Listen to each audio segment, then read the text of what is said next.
Last weekend's race at Talladega had Tony Stewart being declared the victor, but not before a lot of controversy on the way to the finish line and to victory lane. Now, depending on who you talk to this week, and we assure you everybody had an opinion, well, either one of two drivers actually won the AMP Energy 500 at Talladega. He's got the advantage coming down to the line at the stripe. Regan Smith is going to score the upset. Last week's confusing finish at Talladega has sparked a heated debate about NASCAR's yellow line rule. This is just viewers. NASCAR made a move that was not allowed, and it's that simple. Interpretation call, a judgment call by NASCAR. And they said, no, you pass below the yellow line. He clearly won that race. They're not going to change their decision. That's how NASCAR works. I totally disagree with them 110%. Regan Smith may have crossed the line first, but according to NASCAR, passing below the yellow line is against the rules. However, there seems to be different interpretations to the rule.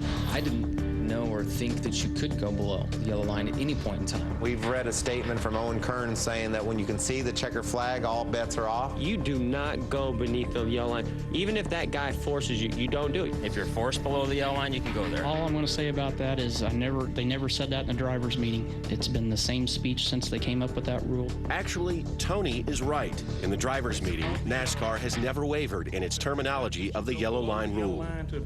This is your warning, drivers. Race above the yellow line. If in our judgment you go below the yellow line to improve your position, you'll be black flag.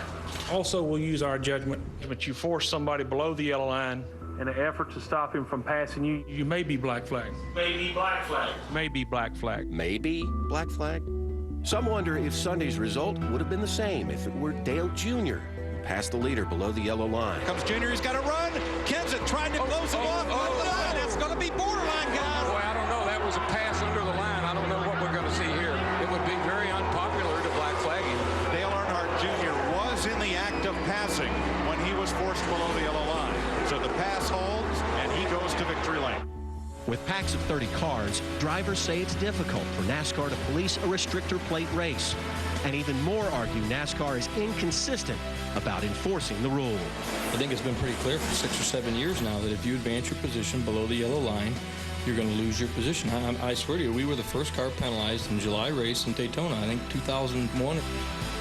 Tony Stewart will be black flagged by NASCAR. Tony Stewart clearly was underneath the yellow line. Now, did Johnny Benson force him down there, or did he go down there of his own free will? That angle, he sure drove him down there. We lost a lot there by trying to be a good guy, so NASCAR is just setting an example of how they want us to race, so it's their rules, we'll just play by them. Some believe NASCAR's current rule condones crashes. The only other option I had was to wreck him. What he needed to do is wreck Tony in front of the entire field. That's the message that we sent him. NASCAR's not going to do what they say they're going to do by penalize the guy for forcing him below the yellow. NASCAR terms like may be penalized and in our judgment are still left open for interpretation. If you move him down there when he's got a quarter panel or a fender up alongside of you, in our opinion, if you've made him go down there, then you're subject to black flag too. Kenny Wallace has been moved from 5th to the last car on the lead lap, 21st. I went underneath Sterling, right? I was underneath him, he turned left. What the hell was I going to do? He run me in the yellow line, so I finished 5th today, I know that, so hell, whatever the hell they want to do, everybody knows I finished 5th, right? By NASCAR allowing such gray areas in the rules, nothing seems black and white anymore. As they say in racing, it is what it is. Well, actually, this is what it is. The statement from the boss, Mike Helton, the NASCAR president, says to be clear as we go forward, there will be no passing under the yellow line at any time during races at Daytona or Talladega, period. This includes any passing below the yellow line near the start-finish line on the final lap. Now, that is the opinion that really matters. That is the final word. Now, for the opinions that don't really matter, we now go to the High Court of Talladega. Chief Justice John Roberts presiding. We have Senior Excitement, Sir Excitement, Jimmy Spencer representing Tony Stewart in a court of law.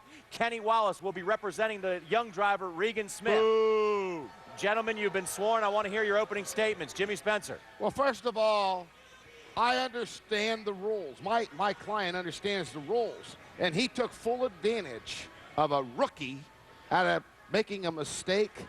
In turn, I deserved to win the race. We did. Mr. Wallace, your opening statement, sir. Chief Justice John Roberts, I would like to respond to Sir Excitement. Sir Seitman, you do not understand that my driver is a rookie. My driver, Regan Smith, did not know, Sir Seitman, to hold the steering wheel straight, let Tony Stewart come down, and spin himself out. My rookie, Regan Smith, going for his very first win, decided to take a normal reaction that any human being like Dale Earnhardt Jr. did, and when your driver turned left on my driver went, oh, that is my point. Well, and I believe that is why your driver was penalized, because it's obvious that that rookie did not pay attention in the driver's meeting, sir. I mean, you're Judge John. I'm sorry. You can call me sir if you want to. No, but Mr.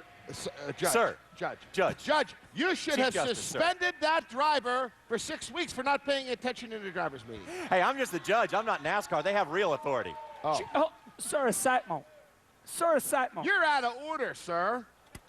Okay, I'm in order. No, Mr. Spencer, you're out of order. Huh? I'll toss you out of my courtroom unless you let Mr. Wallace talk. Oh, I'm sorry. Oh, Chief Justice John Roberts, that was the right move. Sir Seitman is out of hand right now. But I must say this.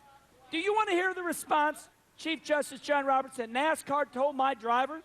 They said, Regan Smith, you should have let out of the gas. That's what he should have done. Let out of the gas. That's what he should have Coming done. to the checkered flag at the famed Talladega Speedway. I must jump out of my seat 2 inches and say to you, that is like telling Tiger Woods to bogey a hole. Let me explain something to you fans. My driver, and was the first driver, as you saw on tape, my driver was the first driver to be put in the penalty box over this line. And in turn, what he did was take full advantage of a rookie. I don't believe that he could have done that to Jimmy Johnson, Dale Jr., Greg Biffle, or whatever. But he did take advantage. He used his common sense, John Roberts. Mr. Wallace, please do not hit your fellow barrister with the mallet. I just wanted to. All right, again, we're the people that don't matter. Our opinions don't matter here. But we look good in the wig. So at this point, we're going to send it in to Hermie Sadler, who's with the guy whose opinion does matter. Hey, my man, yes!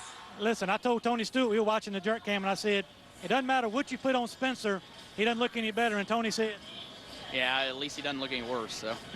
Hey, these guys were debating heavy about the race last weekend at Talladega. Before we get to the controversy, if there is one, a lot of talk all year about Tony hadn't won. When is he going to win? If you had to pick one to get that first one, I guess Talladega had to be pretty much at the top of that list. Yeah, definitely. I would have taken the controversial side of it out, obviously, because after listening to some people this week, I'm not even convinced that I should have won the race. But, you know, especially when I watched Kyle Petty do his show from last night, I'm not sure that I should have got it. But I did everything I could as a driver. I did everything that I didn't do anything any different than anybody else that was leading the race would have done. But, you know, it's just did my job as a driver.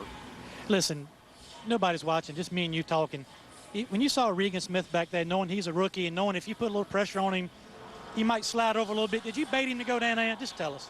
Yeah, I mean, most guys, when they make a move, they're going to make 2 moves anyway, but it wasn't me baiting him. It was, I mean, he put himself in a good position to have an opportunity to win the race. So I thought he did a good job. I mean, with 1 lap left to go and, you know, him being a rookie in this series, he didn't race that last 2 laps like he was a rookie. I mean, he ran it with a lot of composure. So I thought he did a good job of putting himself in a position to try to win the race. You know, you just feel bad that at the end of the day that he ended up clear back where he did. I mean, he was a top 2 car, and I wish he would have finished it.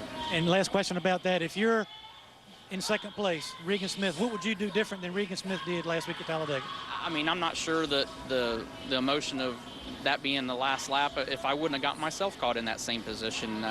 You know, it's a wide racetrack, and you try to use whatever part of it you think is going to help you get to it, but you know, there's a concrete wall on the outside and there's a yellow line on the inside, and you got everywhere in between. It's fair game. So you know, I don't know. I mean, I may have got myself caught in the same position he was at the end, but you know, it's hard to say until you're in that position at that exact moment.